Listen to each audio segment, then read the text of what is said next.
Good morning, everyone. Thank you for joining us early in the morning for some of you, later in the morning for others of you. I'm happy to be able to speak with you today about EPSCoR co-funding, some of the priorities we have for the program, some of the highlights, and maybe an introduction to the activity if you're not so familiar with it. You've seen a slide like this before already this week, and so I'm going to go through it really quickly here again. EPSCoR has multiple investment strategies that we use to advance our mission to build capacity at institutions and jurisdictions nationwide. Most of our direct grants, most of the awards that you're familiar with here are our research infrastructure improvement tracks, the RII programs. This is about 70 or 80% of our budget, and it supports physical, human, cyber infrastructure at institutions across the country. At the bottom, you see that we have collaborations between NSF and the EPSCoR community, our outreach activities, our workshops. These give us a chance to interact with you more directly and to give you all a chance to kind of interact among yourselves as well. And what I'm going to be talking about today then is our NSF-wide program engagement, our co-funding activities. And this is where we co-invest with directorates and offices across NSF in meritorious proposals from our jurisdictions that are submitted to, and they're managed by other NSF programs. This is about $41.6 million in FY20. So before I jump too far into this, I wanna walk through this figure. There's a lot going on here, so I'm going to spend a few minutes on it. This is 5-year data of NSF support to jurisdictions. It is ordered by the total funding excluding EPSCoR, RII, and workshops. So these are the red bars. This is the same numbers that we use as for our eligibility calculation. And just as an aside, I kind of have a love-hate relationship with graphs like this. It gives the implication that these numbers are what we care about most, that this is kind of the point of it all for us. And that really is not the truth of it at all. What we are wanting to see, what our actual objective is, the ends that we're trying to achieve is to have rich, vibrant research ecosystems across all of our jurisdictions, across all of our institutions. And when you look at our activities, when you look at our tracks, when you look at the investments we make, we support early career faculty, we support team science, we support the things that we believe are going to lead to these rich, vibrant research ecosystems. What you see in the numbers then is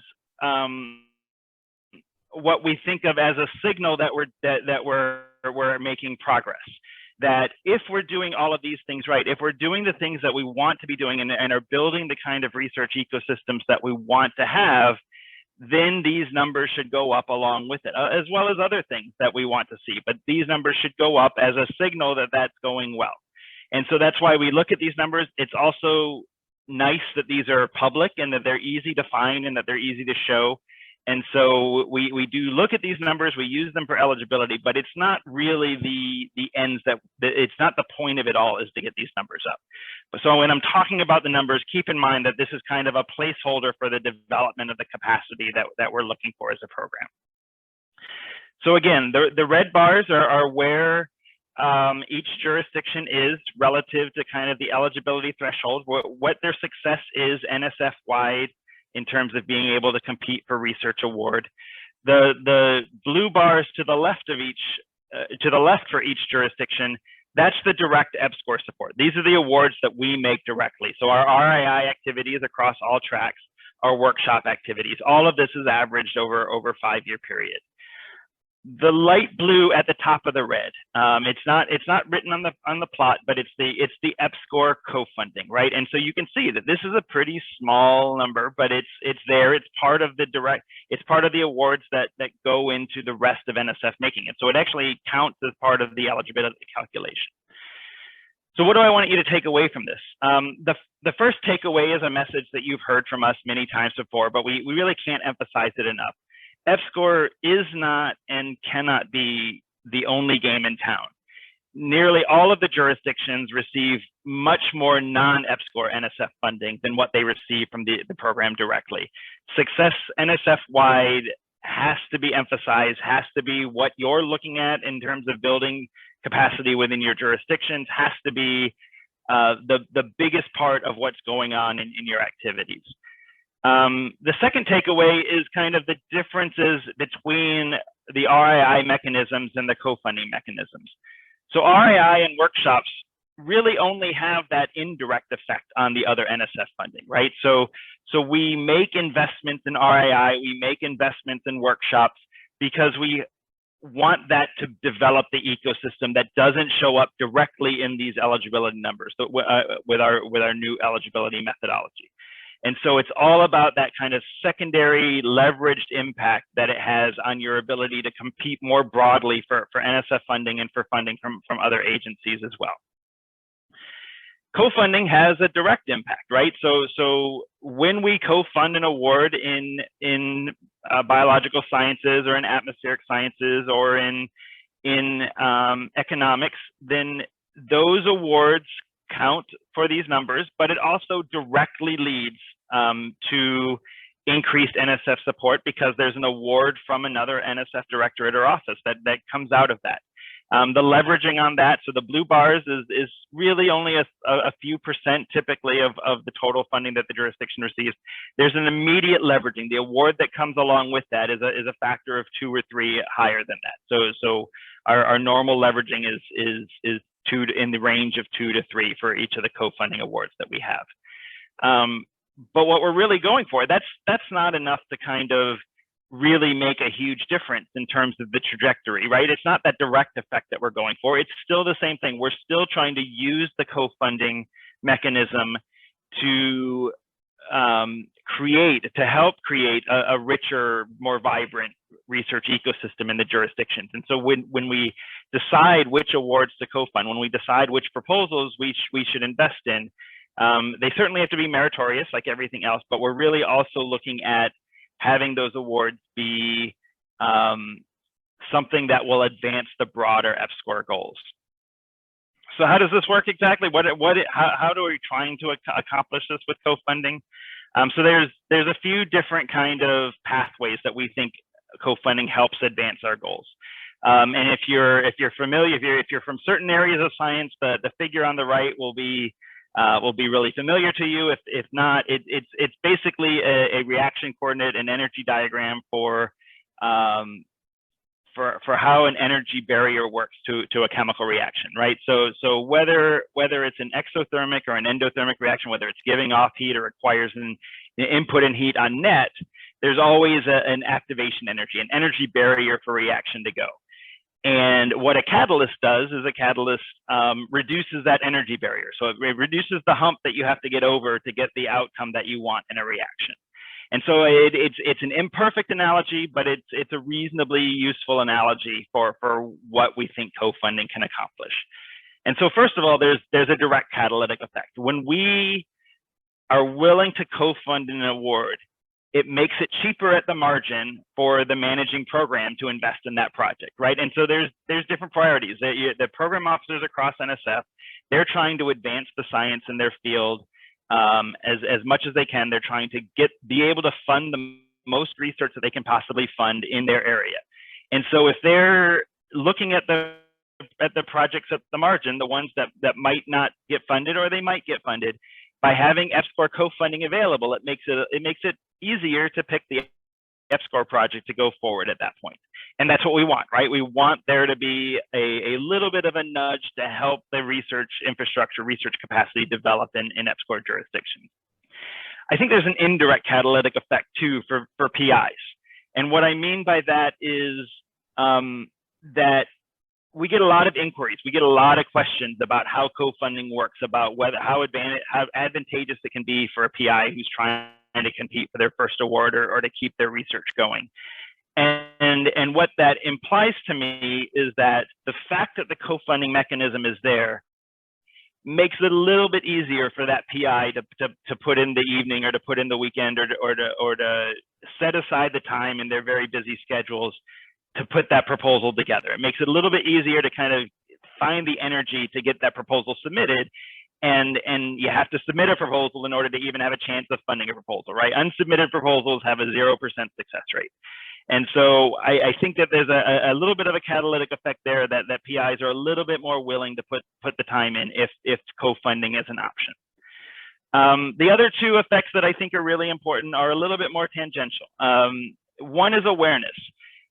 everybody across NSF knows about EPSCoR co-funding, right? And it's because it's to the advantage of program officers across the foundation to find money wherever they can to advance projects in their field. And so they learn basically in their very initial onboarding and training about what EPSCoR co-funding is, what the program is about, what elements of a project make it a good candidate for co-funding, right? And so all of those things build awareness of EPSCoR's mission and what it's trying to achieve across NSF, right from the early days when program officers come on board. And I think there's a lot of value in that. And then finally, it's an additional pathway for us to advance our own priorities. Not all requests are equal, and so this gives us a chance to give an extra boost to projects that do more to advance EPSCoR interest, things that are going to do more to build the research ecosystem that we want. And it also boosts a little bit how much attention goes to these priorities NSF-wide. And so I think that's helpful to the program as well in its long term. So how does it work? The number one takeaway for how it works is that you as a PI shouldn't have to do anything for this to work. In fact, you don't even necessarily have to be aware of this mechanism for it to work. What happens is that PIs submit their proposals to programs across NSF, across our offices, by the same mechanism that every proposal comes into NSF. And then it goes through the standard merit review process. Whatever the norms are for that particular program, these proposals are reviewed, go through merit review exactly the same way. And where the pathway diverges a little bit is there are always more meritorious projects than there is money, right? So if your proposal is not meritorious, co-funding is not going to help you. It's not going to be awarded. But if it is meritorious, I'm sure you've all experienced really good, solid proposals where there's just not enough money to go around. This is a way to kind of help the proposals where otherwise there might not be enough money to go around. And so if it's meritorious and it's near that funding cutoff, then the managing program officer can request EPSCoR review for possible co-funding. And then we review the proposal. We decide if it's a good request based on our criteria, based on our availability of money, and then we'll make a decision whether to provide co-funding or not.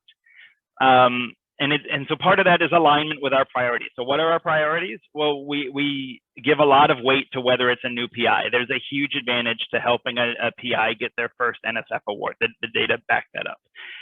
We emphasize things like whether it's collaborative or whether it's multidisciplinary, or whether it has synergy with kind of the current NSF priorities, whether it's the 10 big ideas or industries of the future or so on.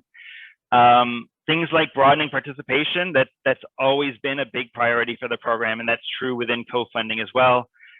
Things like research instrumentation, K-12 student and teacher training, and then how well it integrates the undergraduate research experience into the overall project goals. Those are all things that we emphasize.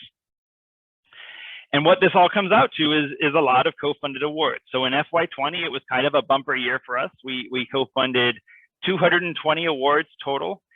This again was 41.6 million in EPSCoR funding. This was leveraged into 115 million total awarded from NSF for these co-funded awards.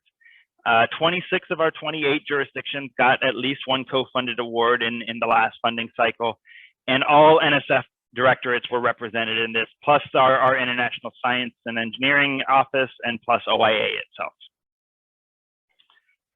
So now I'm going to talk about some highlights, just what we've been able to do, just examples of what we do with co-funding in a few of our priority areas, and to celebrate some successes. As an aside, there is nothing that brings NSF program officers more joy than seeing their PIs do well and seeing projects that are really successful in achieving these goals. And so when I was preparing this talk, I sent out an email asking for highlights from co-funded awards. I sent it out to POs across NSF, and the response was really overwhelming. It was really gratifying, honestly. The highlights in these next two slides are really just a small fraction of the awards that were called out by NSF colleagues that said, you know, these are great things that are going on in co-funded awards. I want to talk about career first. So career is one of NSF's most successful long-term programs.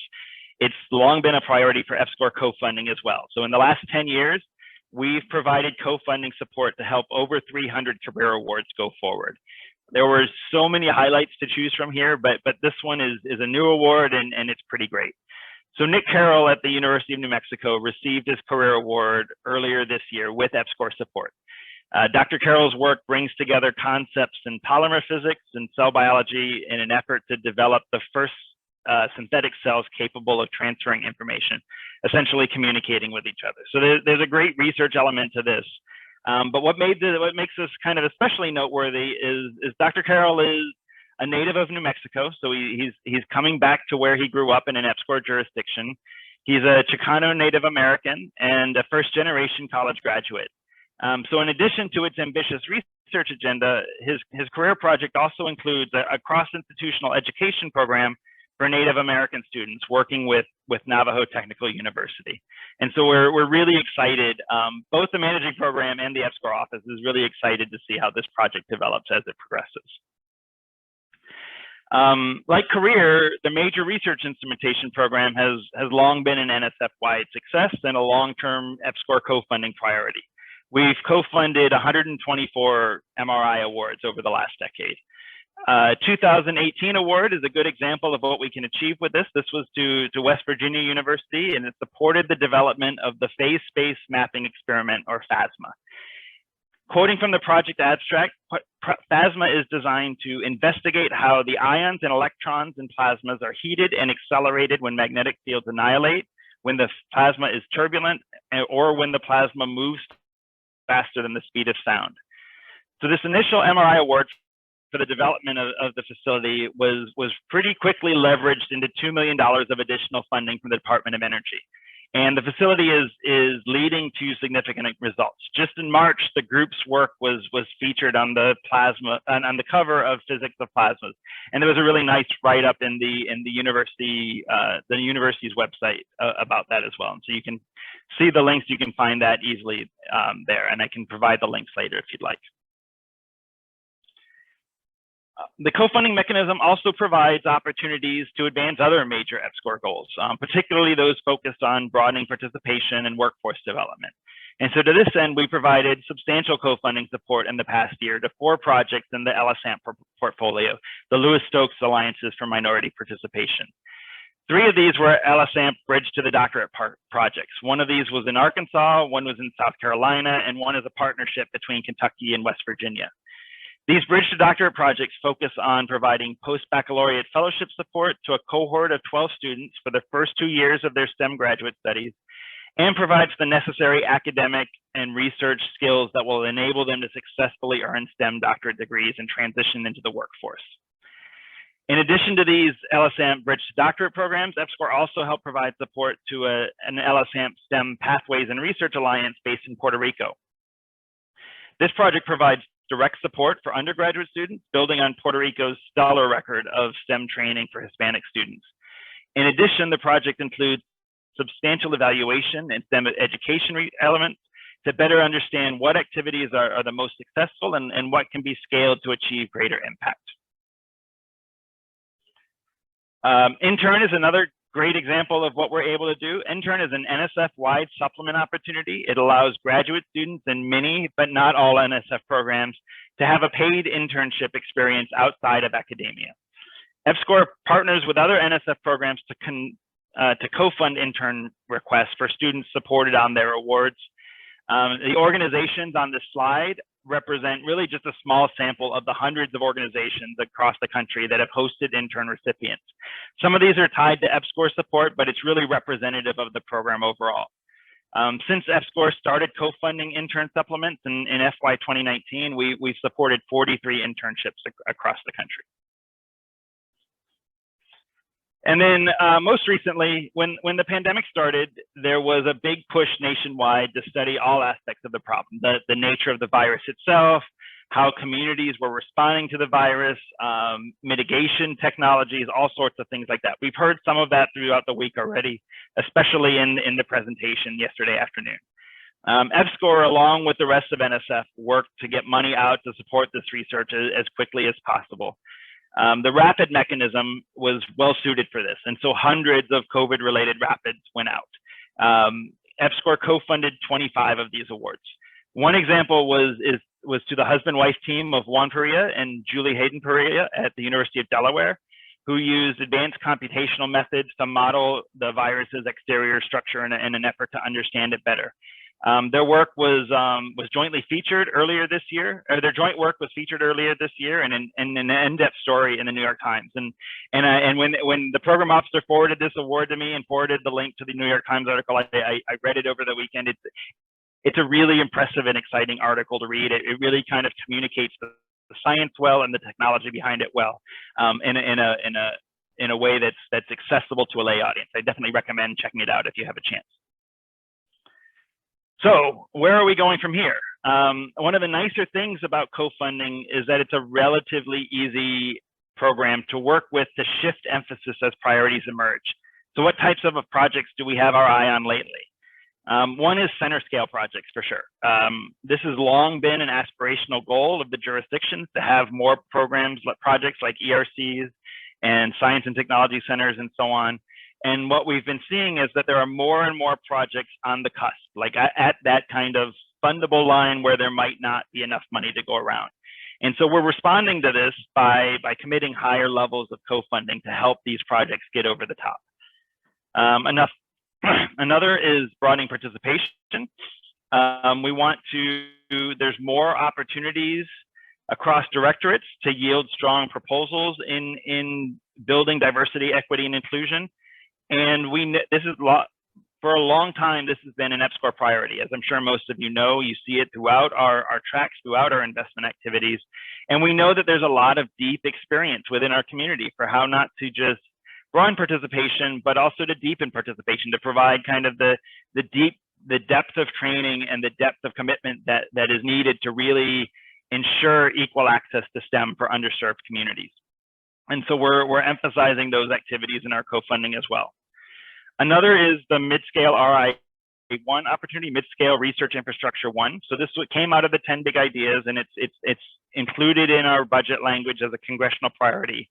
And it's explicitly included, as you've heard earlier this week, as a priority for EPSCoR to be well represented here. And so we've been deeply engaged throughout this process to help make sure that proposals get submitted from EPSCoR jurisdictions, to help make sure that these proposals are at the forefront of the attention throughout the process, that folks who are looking at these proposals understand and know that they're EPSCoR proposals, and that there's a interest of Congress in making sure that some of these proposals go forward.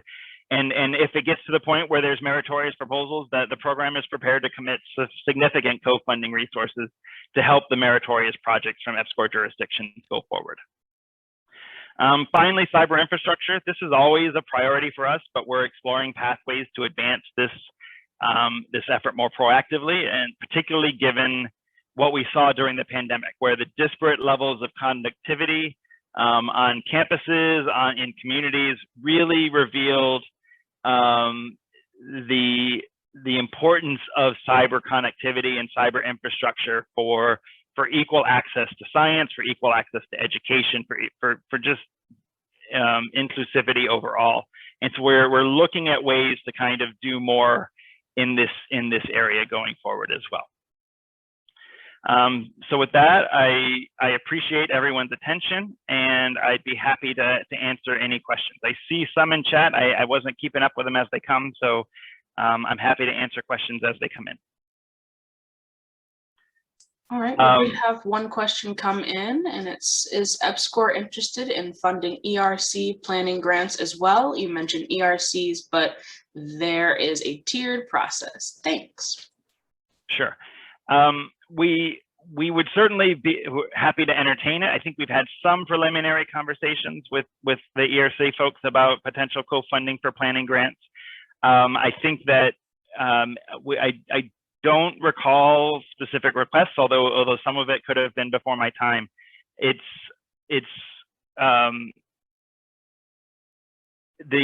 request process is kind of a quirky thing, because sometimes the programs don't want to build that into their timeline to figure out how to manage requests as well. So there can be some complications there, but in fact, we've done targeted in-reach conversations with the ERC program in recent months to figure out how to be better partners. And definitely one of the topics that we talked about was possible co-funding of planning grants.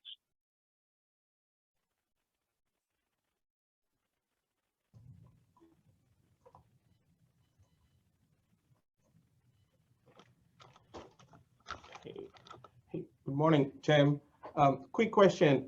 So in terms of EPSCoR co-funding, we really, as a PI, we really don't have to worry about it. This is something internally you all do, so there is nothing from our part, right? That's true. Like your first and foremost job should be writing the best possible proposal that you can write.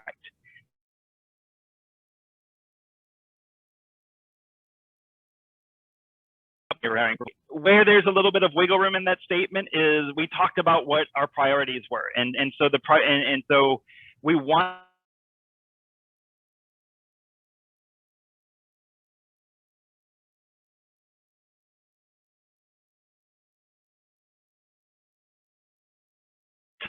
to see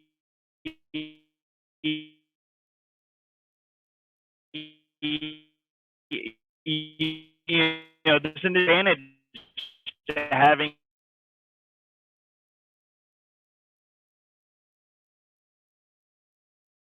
Tim, I was wondering if you can comment a little bit more on what do you mean by deepening participation? Sure. And I guess I started to kind of, it kind of ties to what I just said, and it's an indicator of it's not good enough to just count people or count things, right? Like there's value, right? Like having a broad but kind of surface level engagement is better than nothing, but it's not going to be the same kind of difference maker of having really deep focused engagements with people that ideally progress over time. And so it's emphasizing that the former is not enough, that you need to have some of the latter as well, and that we're thinking about how to do that better within our program, within EPSCoR, NSF wide. We're thinking about how to do that better and thinking about that in a different way as well. If we did what you suggested a moment ago about talking about how we've had LSAMP and so forth and so on, all those things and broader impacts and so forth, would it then be kind of gauche to put in a one-sentence statement somewhere that the relevance of this project for EPSCoR co-funding has not escaped us or something like that? It's not gauche. It's fine to do that. It's not really necessary. So again, okay, there's a really strong awareness NSF-wide for which projects are coming from EPSCoR jurisdictions. I think actually they're flagged as from coming from EPSCoR jurisdictions when they come into NSF. Program officers are very highly aware. The only thing where it kind of like when we have changes to who's eligible and who's not, when states graduate, for example, there might be it might take a couple years for people to realize that they're not eligible anymore. But someone who is eligible, there's really, they don't slip through the cracks where people don't realize that it's a co-funding candidate. Okay. That's not where, but if you want to put it in there to kind of just to be safe, then there's nothing wrong with that. Okay, thank you. I see a couple of questions in the chat. Let me, so there's a question in the funding table, how are track 2 awards reported? Is it credited to the lead institution? So yes, this is all, because all of the eligibility is based on the publicly available data, then it all is showing up as going to the lead institution. And so track 2 awards, the credit in terms of funding, such as it is, all shows up as going to the lead institution in our records.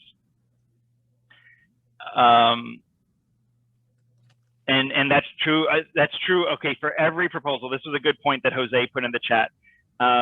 one of the requirements for any co-funding, any EPSCoR co-funding, is that the lead in a non-collaborative proposal, right? So if there's just one jacket number coming in, the lead institution has to be an EPSCoR jurisdiction. Sub-awardees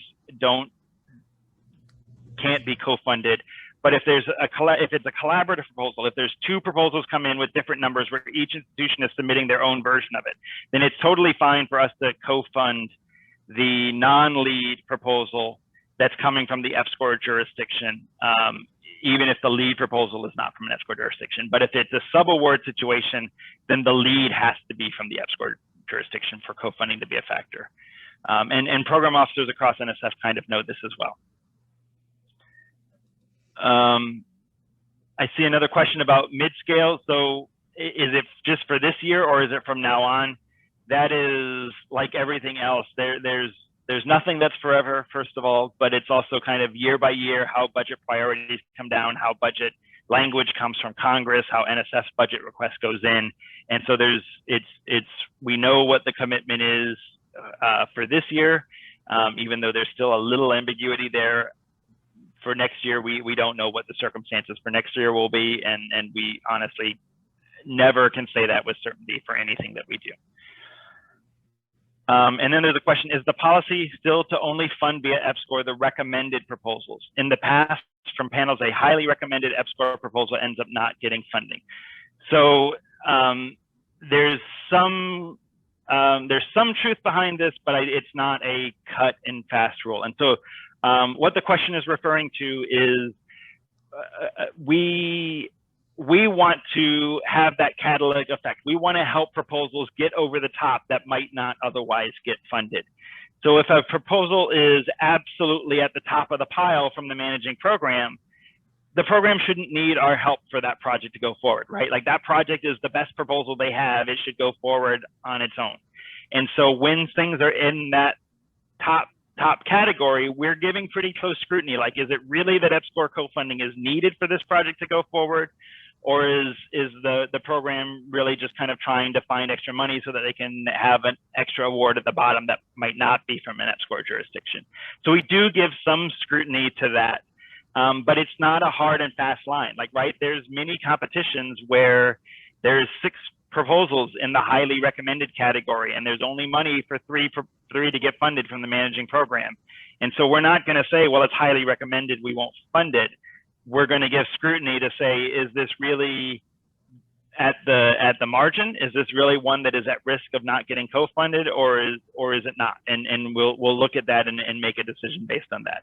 And we're fairly flexible, I think, in most times how we interpret that, subject to availability of funds and overall pressure.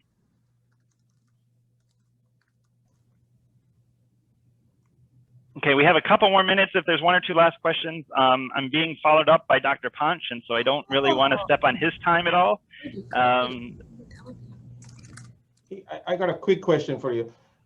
Is there any opportunity within EPSCoR where we could have a rebuttal to our reviewers and follow up a proposal? I mean, I'm using a specific format where DoD uses now, actually. We can, it's just like a journal. We give it a rebuttal and then we submit the same proposal revised. That would make a huge difference. So within EPSCoR, or are you talking about NSF wide? It could be even NSF wide, but I mean EPSCoR could lead it perhaps. So part of our mechanism for co-funding is we don't really want to step on the toes of the managing programs, right? We want to provide support to help their process go forward. We really don't want to disrupt their process in any way. And so there's some programs within NSF that have a culture of revising proposals and talking about what those revisions are, and then submitting again in the next cycle. And it's not, NSF doesn't have a formal, like in the PAP guide resubmission process, but there's kind of an informal where you'll refer, where a PI will dedicate some space to referring to comments from past reviews, and that's considered as part of the evaluation. We don't get involved in that directly because we just, as a general policy, don't want to get involved in the merit review process for programs NSF wide. Track forward.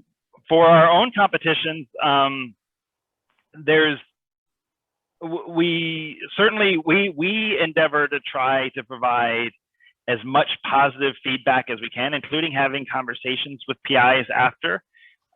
We certainly are happy to consider submissions from the same PIs in the next cycle. There's a little bit of delicacy there because all of our competitions have limited submission rules. And so we can't get in the way of the institutions who are deciding which proposals should go forward in the next cycle. And so so it's really up to the institution to decide whether they want that same PI to get another bite of the apple, as it were, or whether they want to allow other PIs to submit. And so we give as much feedback as we can to kind of describe how a proposal could be strengthened if it were to be resubmitted, but we don't do that with the kind of promise that we're going to be considering again because of those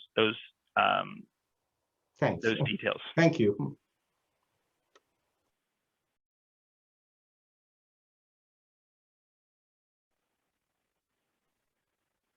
If you have any questions, please put them in the chat or feel free to take yourself off mute and get those questions answered.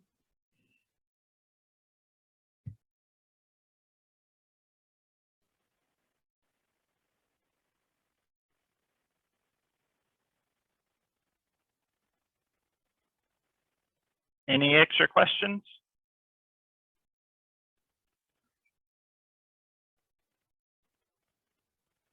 So I listed some of we have a few extra minutes, I'm told. So we have, I gave some examples of great things that have come out from some of our co-funded awards. Are there folks who have been around a while in the audience? Have you had success for co-funding, or are you aware of any projects at your institutions where co-funding, a co-funded award has really had a positive impact?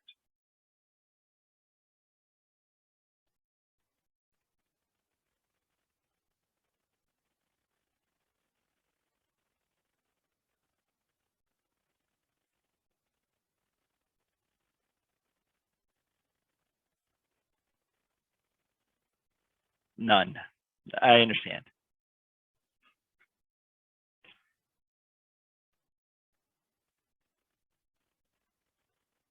Okay, I'll offer one. I don't want to leave you hanging out here. So thank you. I appreciate it. It's years ago, but I believe that NSF was kind enough in Delaware to fund a project that was cross-disciplinary, economics and hydrogeology, and that really helped change the university. It changed a lot of focus that was there. In fact, our track 1 has a lot of that feature. That was started with an original co-funded project that was, $150,000, $200,000 grant. Now has grown into, a $23 million grant and lots of spin-off projects after that. But it helped kind of, at least convince our university that this was an important area to go in and invest in, and then this would be something that would be productive. And it was, I was an assistant professor, and so was Holly Michael, and so was 2 assistant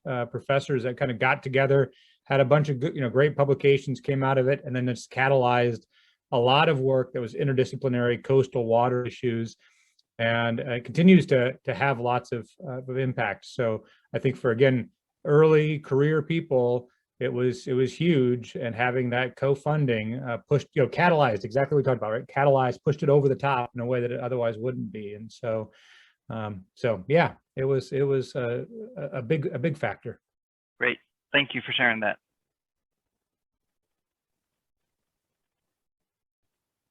Yeah, and I think those are the ones that are the research awards are the ones where you are hopeful that they can have an impact that kind of ripples out beyond the PIs. But that even if it's just kind of getting the individual PIs kind of on the right trajectory, that's a positive impact by itself. Some of the other, like the REU projects that we co-fund, the MRI projects that we co-fund, those are easier calls because you can see kind of written into the proposal how they're going to be a broad engagement, how they're going to be something that's used by lots of different folks across the institution. And so there's lots of great examples too about how we see some where MRIs were like, we got this MRI that helped us do great work at our institution for 15 years, and we're at the end of the life cycle for this piece of equipment, and we want to keep the momentum and keep expanding and growing. And some of those are pretty compelling things for us to be able to co-fund do, because we can see the impact that it's already had and from a prior iteration. Hi, Tim. This is, can you hear me okay? Yes. This is Jen Forby at Boise State in Idaho, and I also am an example of, I was an assistant professor. I had a full professor at University of Idaho. We got, along with Washington State, a collaborative co-funded proposal in DEB, and that led to, I would say, 100% changes in our engagement with predominantly undergraduate institutions. It led to institutional exchanges, and it was definitely a key player in our Track 1 and a Track 2 EPSCoR award. So I appreciate the co-funding from EPSCoR. Thanks. Great. I'm glad to hear that. Thank you for sharing that.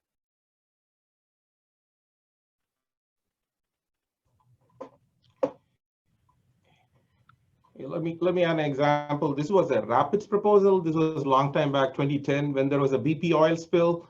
I wrote a very small RAPID proposal for an instrument, actually, and it went to, I don't know which program, it went to one of your RAPID instrumentation grant, and you all co-funded. I think Uma was the project manager at the time, so I remember emailing her, and I don't know how much they pitched in, but it made a huge difference because we had the instrument. When the oil was actually washing on the coast, we had the instrument and we had our time to, and then we kind of built the entire oil spill area for the past 10 years, published maybe 30 papers now. That I really appreciate that. Great, thank you. How are we on time, Monique? We're doing just fine. And thank you so much for your presentation this morning. I, of course, am excited because I have a couple of Name That Jurisdiction games. So but thank you so much. This was very informative. Thank you to all of those who chimed in and gave examples. Great session. Thank you. As we prepare to move forward, I will share screen now. And thanks again, Tim. Okay. So back to Name That Jurisdiction. Eligible for EPSCoR in 2001, average annual temperature is 70 degrees Fahrenheit. High in funding rank from this federal agency, Interior number 12. NSF award title includes Evolutionary Biogeography, a common